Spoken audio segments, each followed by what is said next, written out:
It's actually been on the agenda at Carlson for a long time now. It's what's seen as a kind of emerging segment, horrible industry terminology, but upscale select. And it's really taken time for it to come through, and there's a bit of, if you'll pardon the expression, every dog having its day. And it's about a kind of tipping point, if we continue to use cliches, in terms of the kind of millennials beginning to take hold of the market. And not only the millennials, because we believe it's much wider than just a generational thing. It's a whole change in attitudes really coming off the back of the recession and how quickly that's growing.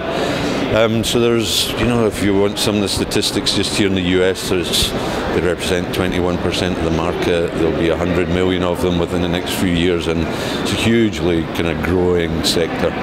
And so Radisson Red is in direct response to their needs. And it also, by its very kind of nature, is an interesting kind of development and return on investment model as well. So effectively it's a hip, cool version of Radisson Blue that's very cost effective for developers. Yep, it's a kind of baby blue. And it's cost effective because it takes out some of the kind of big bits that a Radisson Blue will have, so it doesn't focus at all on big meetings or any of that kind of and service that goes with that.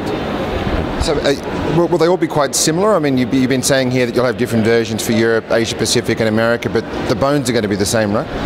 The bones are the same. We're acutely aware of the kind of cultural differences, so we started the model, we built the model for the US market to begin with, and now we're looking to see how that adapts across other markets. We're further advanced in some than we are in others, but it's pretty well developed for Europe, Middle East and Africa, but we know that once we come into Asia Pacific, there's kind of still pretty strong variances within full service to select service, and some of the brands kind of play out with their own kind of segments.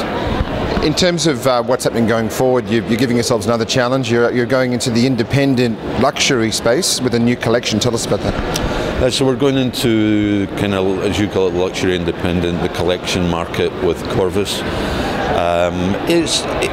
We play in the edges of that just now, James. So it doesn't hold any fear for us at all. It's a blatant gap within our development portfolio. And so we see it as a big opportunity just now.